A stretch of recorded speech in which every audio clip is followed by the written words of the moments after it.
Hey team, want to do a quick recording about advertising guidelines. It's something we get questions about a lot, and even in the creation of this quick reference guide, we realized there is a lot more to it sometimes that creates confusion. So this is a quick reference guide designed to be exactly that, but doesn't replace the full guides that are all referenced at the bottom of the document. But the main thing here is, what is advertising?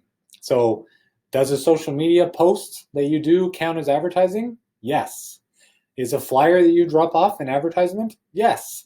Is your website, is your email advertising? Yes, because all of those things are designed to include representations and warranties that you're making to the public, claims you're making to the public.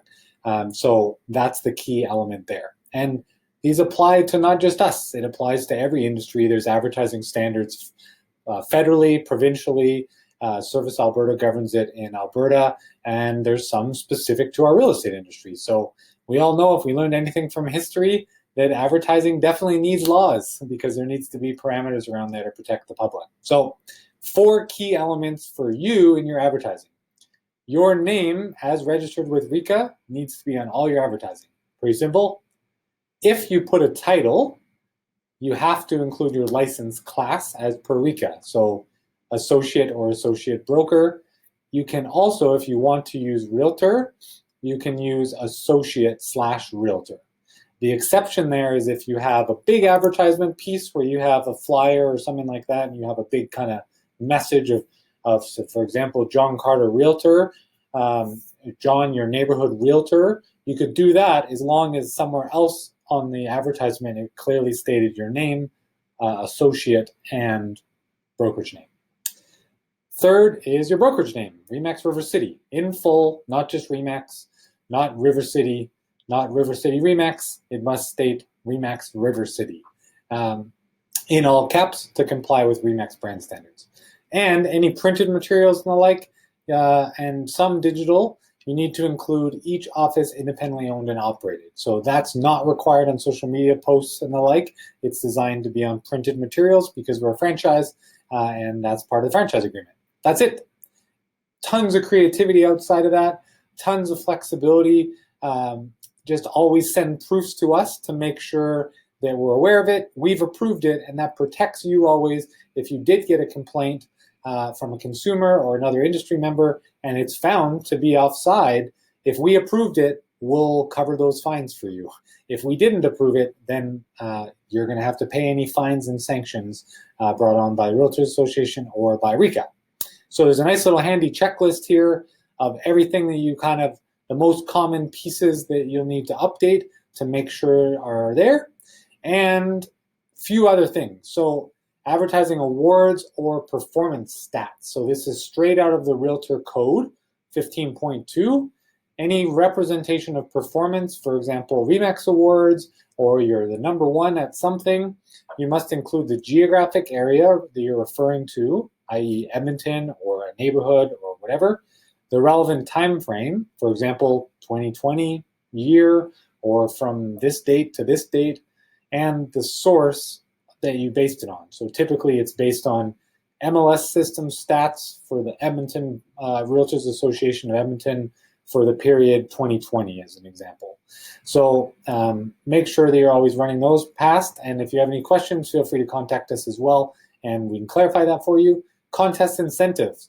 Plain and simple, it has to be approved by the brokerage and offered by the brokerage. There's some specific wording that we use.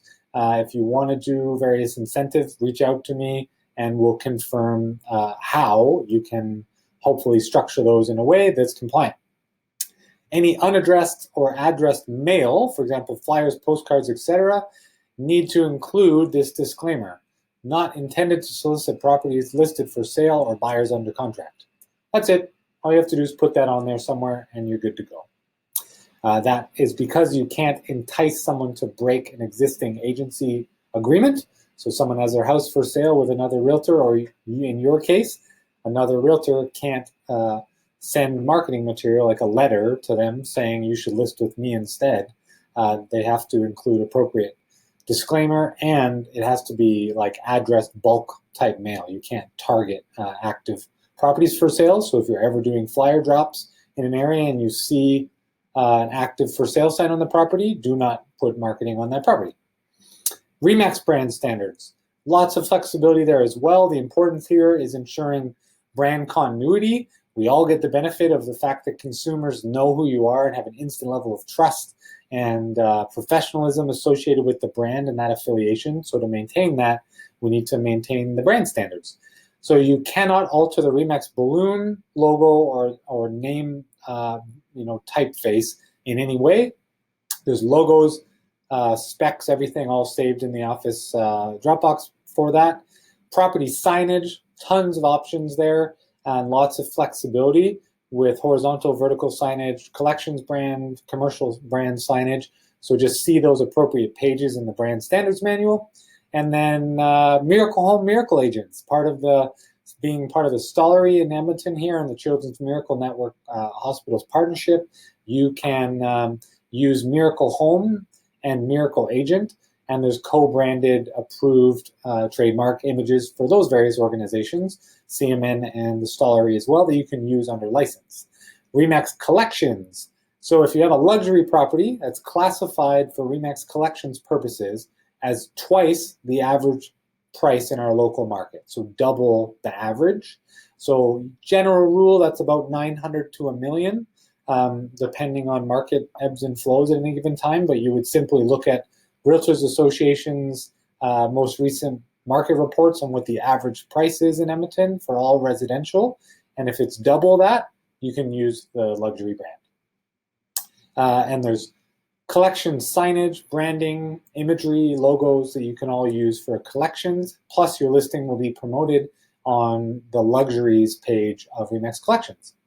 RE/MAX Commercial as well. So if you have a commercial listing, lease listing, investment property for sale, if it's legitimate commercial property, you can use commercial branding and commercial signage. So it's really distinct to convert a higher level of business because consumers see the difference between a commercial brand and the residential brand, and you want that distinction.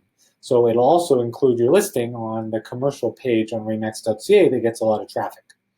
And then for quick reference, these are all the color codes, the 2 primary colors in the 3 different formats.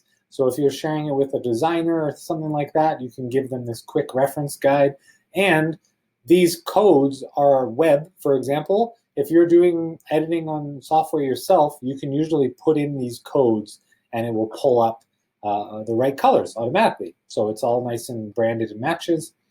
And if you want to learn more tips on marketing, there's a great YouTube playlist that we created with a bunch of experts from Gary Vee to several others. Scott Stratton, that wrote Unmarketing, the author of Story Brand, and several others that have great topics there, really educating you about the marketing theory and what strategies work best. And recommended reading, there's several books that we recommend on our top 21 must-read books for successful real estate agents. And then these are the full documents. So Realtors Code, all the relevant RECA documents, plus the guide to all of the bulletins there by topic, and the RE/MAX Brand Standards Manual, and your standard disclaimer. So as always, be sure to send it to us. If you have any questions, we'll proof it and make sure for you, but nice quick reference guide so you can double check yourself and be self-aware so you can get out there, advertise, and have some creativity and fun in finding new clients.